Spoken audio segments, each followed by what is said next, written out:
next lady coming to the stage is a firecracker. I mean that in the best way. Please give it up for Dana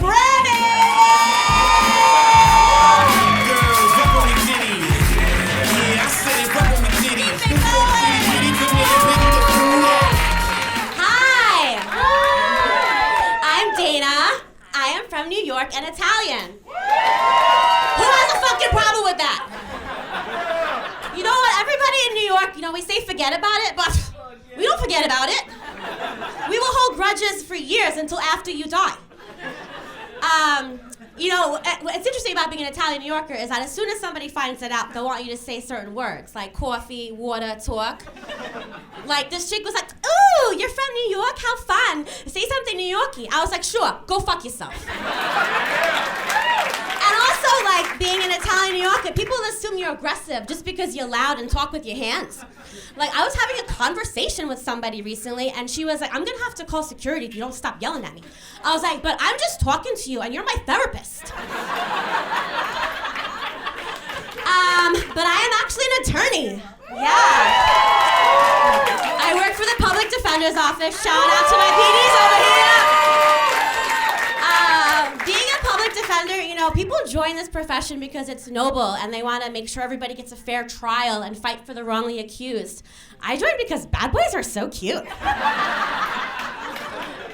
What's interesting about being an attorney, though, is that as soon as somebody finds it out, they want to ask you all sorts of legal questions, right? Like, I practice criminal defense, and they'll come up to me and ask me other stuff. And it's like, maybe when I'm clearly not the right person to ask. Like, someone was like, hey, what would happen to someone if they slowly started poisoning their partner over time? I was like, wait, what, Lum?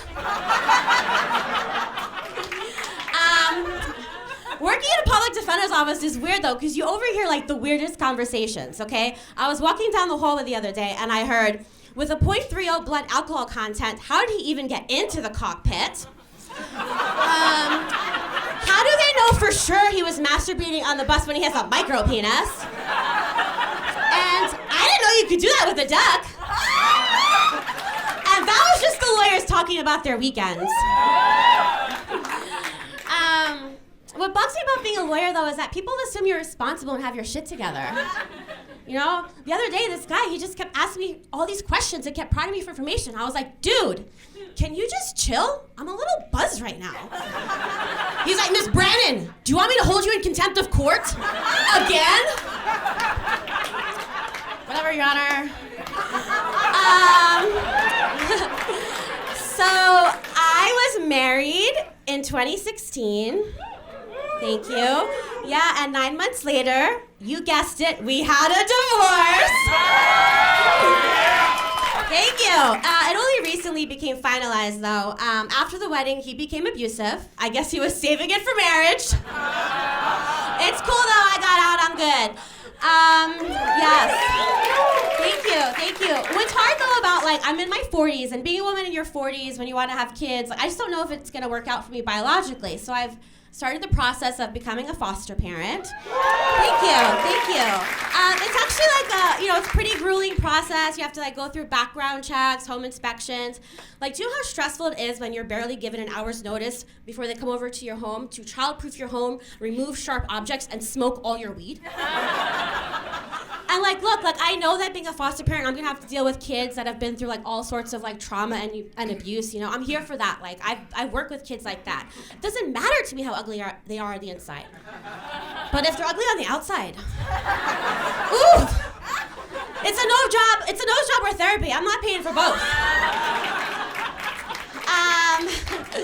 Okay, but being divorced and single in my 40s, I'm trying to figure out what's the appropriate age range to date, do I go for the hot 20-year-old or the disgusting 25-year-old?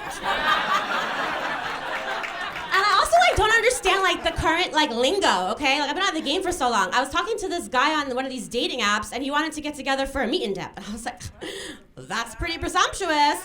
I was like, I mean, maybe if we're going there, you could dip it in, but then, if you're gonna dip it in, you might as well put the whole shebang in there, And he was like, no, we meet up and then we dip out. I was like, oh yeah, same. I meant that too.